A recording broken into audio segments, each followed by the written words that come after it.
Hello, welcome to this presentation on giving presentations. Let me take a minute to get set up.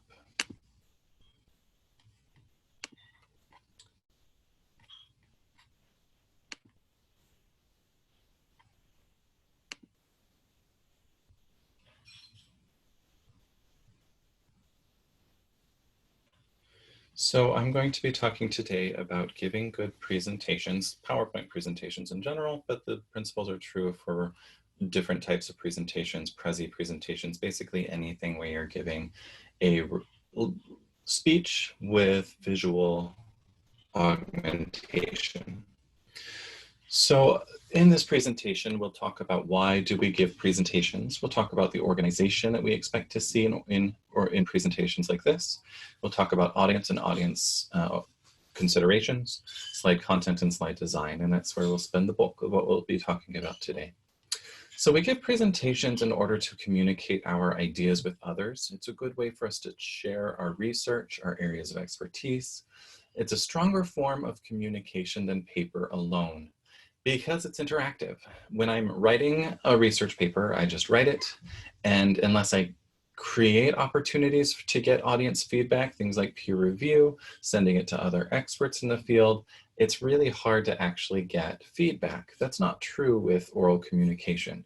In presentations, you can get instant feedback. When the audience isn't aware, it doesn't understand something, you get the glazed looks. And so I, as a presenter, can react to that, can respond to that feedback.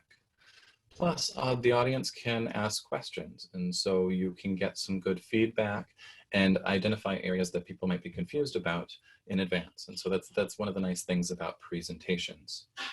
With the organization, you want to make sure that you're clear with your organization. You want to tell them what you're going to tell them it, and then tell them what you just told them.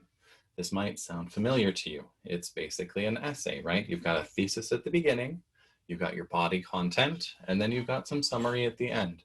There are a lot of reasons why this particular structure, this rhetorical structure, is emphasized and valued in Western academic contexts.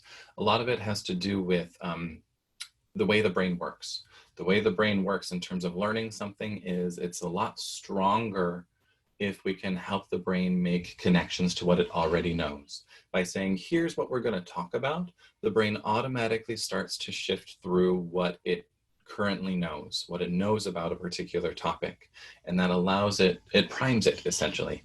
It primes it to be receptive to what's going to come in the body content. And then as you tell them that new content, it'll make those connections a lot stronger than if you just jumped in and they needed to react. I like to think of it as help the audience anticipate what you're going to be talking about rather than just reacting to it. And so this structure makes a lot of sense from acquisition or learning theories as well. The general structure that we want to see then is typically some kind of an introduction, a brief outline that says, here's what we're going to cover. It helps people understand the scope of the content, then the body and conclusion.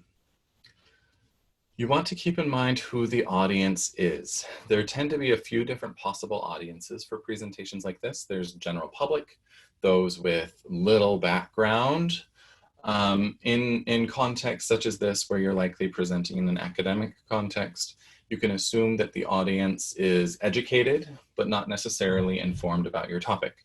They're intelligent, they know how to learn, but they don't necessarily know the jargon or the specifics of your particular discipline. And so you'll want to make sure that you're tailoring the content to your audience. If you're presenting at an academic conference, where it is focused on one particular discipline or one particular subfield, and it's largely professors and field experts, you don't necessarily need to define your terms the way you would for more of a general audience. And so keep that in mind as you're developing the presentation. Slide content, you want to make sure that you know your content. It'll help you prevent any nervousness on your part. It'll also help prepare you for any questions. Let's talk a little bit about what that content should look like. And so here, give me 1 second and I will pull up a different presentation. This presentation will walk us through what not to do. It's possibly the world's worst PowerPoint presentation ever. And so we'll look at these slides. This should come with a warning. There's a lot of bad stuff. Seizure warning, lots of bright colors. So just be aware of that. So we'll look at the horrible examples and then we'll avoid making those examples. So here, this one obviously has way too much text. Now, something I've noticed as I've given a lot of presentations on how to give presentations is that there are certain people who can't help themselves but read whatever is on a screen. So there's some of you who, despite this not having anything to do with anything that you're interested in right now, you're still trying to read it. And so think about how the audience is going to respond. If you put something up, many people will try to read it regardless of if it's important or not. And so you want to make sure that the content that goes on your slides is really crucial and that you want them to read it. And you've got to make it accessible. So with way too much text, the background is a little hard to read. There's a lot of stuff going on here. So yeah, too much text and the font is way too small. Typically, like I just said, you want to emphasize the main points, only those main points. You can develop it more in oral discussion, but on the screen itself, you want to keep it really minimal. Typically, you want to follow the 6x6 rule. That means no more than about 6 bullet points on a slide, and ideally no more than 6 words per bullet point. Now that's really tough to do. 6 words isn't a lot.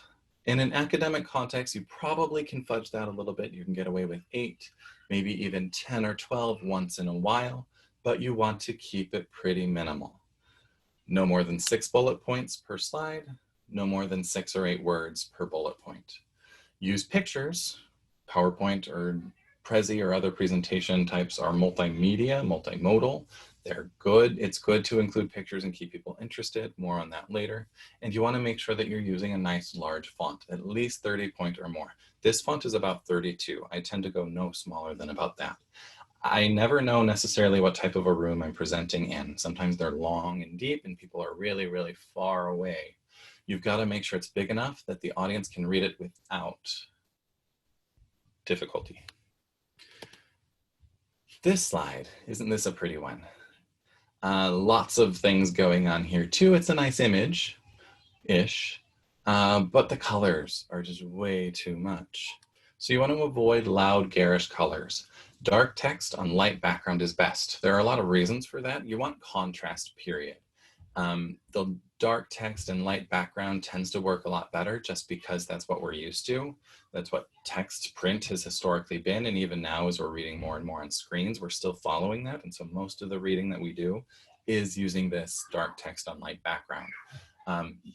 In theory, the reverse should be true because it really matters. The contrast is really what matters. But dark backgrounds with light text, for some reason, it just doesn't work. I've given the same presentation in several different rooms and using the dark background. There's only been once, I think, that it's really worked. And it was this perfect moment where there was nice natural light coming in and it was the right time of day. It just doesn't work.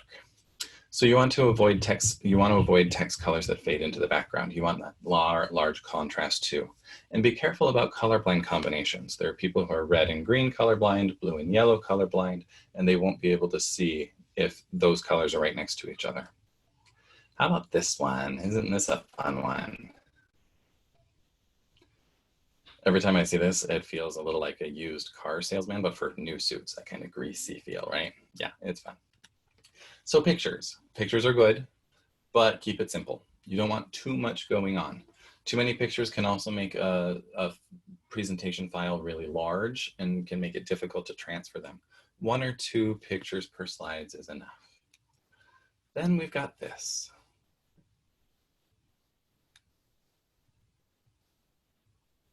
Yeah, you've seen this on presentations before, I'm sure.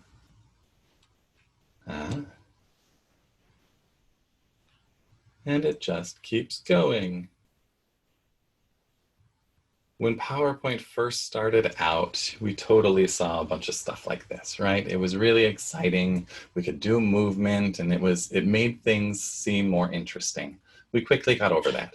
Using too much too much animation is just too much. And so you want to keep it really simple still. The modern aesthetic tends to be pretty simple. We're used to that. We don't want the presentation to get in the way of the content. If you're using animation, one slide transition style and one animation scheme is best. You want to keep it cohesive. Now, I actually don't encourage using a slide transition style at all. That tends to be unnecessary. I just use no transition in my own work. If you do use one, I think it's okay. Just make sure that it is the same one. And you want the animation to be deliberate. You want it to be rhetorical. You want to use it for a purpose. And so, for example, here, I could be using just something simple like this. Like I said earlier, with that first text-heavy slide, if you put stuff on a screen, the audience will read it. And so if I don't want the audience to spoil whatever is going on, I'll do something like this, where I will walk them through point by point because I don't want them reading ahead. That is the only time I really use animation like this. You just need to keep it quite simple. This one, obviously, just want to make sure that your presentation is accessible when you need it. Have a backup file on hand. Back to this one for a little bit. So again, text, keep the text minimal, high contrast fonts and colors, and color blindness sensitivity like we just talked about. Some other things to keep in mind. Fancy fonts are really difficult to read, and you want to keep them professional. Cutesy fonts or bubbly stuff, maybe on occasion in a particular discipline, or if you're using it to emphasize something particular, but generally you want to keep it just really easy for the audience to read. Sans serif fonts are better than serif fonts. So a serif is this little tail thing that's right there. And so you can see how the letters in this serif font are not all uniform, whereas the sans is Latin for without. And so the sans serif, the width of the script is all uniform. Research, people research this, isn't it great? Research shows that serif fonts are much easier for people to read in print. This is why your professors are all so hung up on Times New Roman. It's an easy font for people to read in print. And so if you're going to read 200 papers, you want it to be easy. You want it to be easy. So using a serif font in those contexts is best. But the research shows that the reverse is true for things that are projected or on a screen. And so a sans serif font is much easier to read in a presentation. So you want to default to sans serif. And again, make sure that the size is appropriate. Bigger is always better. It may look okay on your little computer screen to you when you're 16 inches away from it, but it's just not going to work when it's projected. So be careful of that. A little more on images. Make sure that you are using them throughout to enhance the appeal, the visual appeal of the slides, but avoid distracting graphics. Again, our modern aesthetic tends to be pretty simple, streamlined. The picture here of a computer is a lot clearer than whatever is going on here. What do we have, like the ring coming out of a computer screen? I don't even know. It's just too much. It's just too much. And so making sure that you're keeping things simple and professional tends to be the best default. A little bit more on this. When you're selecting images, you want to make sure that you're using high resolution graphics. When it's on your little computer screen, it might look okay. But once it's big, all of a sudden, then you'll see pixels.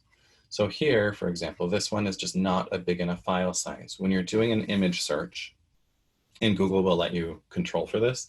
So you can go to Google Images and you can tell it to return only large files. They tend to be 1,000 pixels by 1,000 pixels. And those are plenty big. They'll look okay. They'll look solid when they're blown up to 3 feet by 2 feet or whatever the projector might take it up to. A little bit more on Google Images. If you're concerned about usage rights, you can also tell Google Images to only return things that are open source or things that are allowed, that have been marked as allowed to use, especially in academic contexts. And so there's some things to keep in mind when you're finding images. We talked about backgrounds. They don't necessarily always need to be white, but something light is important just because that's what we're used to. Solid colors, simple patterns are preferred. Again, as the modern aesthetic tends to be pretty simple and straightforward. Picture backgrounds look nice, but they make it really hard to read the text. And so I would recommend avoiding that. With animations, we said, yes, keep them to a minimum, only use it when they enhance the content of the presentation. The most important thing to remember when you're getting ready to present is to practice. The audience will tell when you haven't. And so reading off the screens, off the slide is really boring. It is not professional. You want to keep the audience engaged. And so if you're presenting familiar content, stuff that you've practiced, you'll be able to develop the nuances a lot better than if you hadn't. You also want to make sure that you're avoiding fidgeting or too many distracting movements. You don't want to, movement is good. Emotion is good. Using gestures is good, but you don't want it to be distracting. Eye contact is helpful as well. Make sure that you're making eye contact with the audience, at least here in Western academic contexts. And you can use what's called presenter mode with PowerPoint in particular. When possible, that's really helpful. And I can show you what that looks like. Hopefully this will work with the recorded meeting. So here's what presenter mode looks like. So you can see here's the slide that we're on now.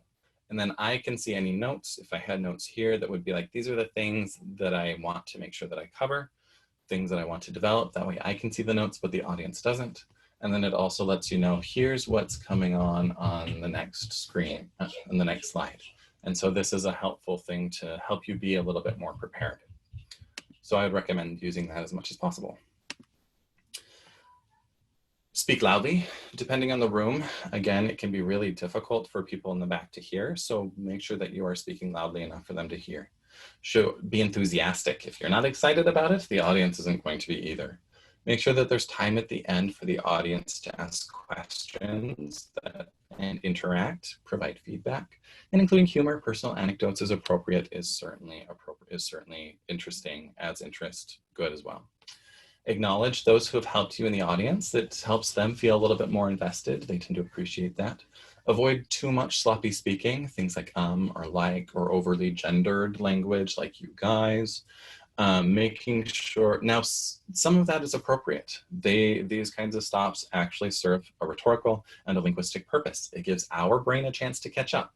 It gives the audience's brains a chance to process what you've already presented on. And so it's not bad to have some. You just don't want to have so many that, again, it becomes distracting. Remember that PowerPoint presentations or other presentations are speeches with visual aid. And so what you're saying should be the main focus. Make sure that you time how long it takes you to go through things as you practice. Typically, for most presenters, it's about 1 to 3 minutes per slide, with some exceptions. My spouse, when she develops PowerPoint, she typically jams a whole lot more in than I do. So she might spend 3 or 4 or even 5 minutes on a slide. Depending on the presentation and the slide, typically I don't spend more than maybe a minute, minute and a half. Both are okay. There's no right way to do this. Just know how many slides, what kind of a person you are, so you know how many slides you need to develop. Don't exceed your time limit. People are always happy to leave a little bit early rather than a lot late. You don't want to give anybody PowerPoint poisoning. So to recap, presentations are commonly used, especially in undergraduate and graduate programs. It's a good way to help establish yourself as an expert. The content the content that goes on the slides is very important. You want to make sure that you're practicing and make sure that you are preparing. And I'm happy to answer any questions. You're welcome to email me or respond in whatever way that might help. Thank you, and I look forward to seeing your presentations.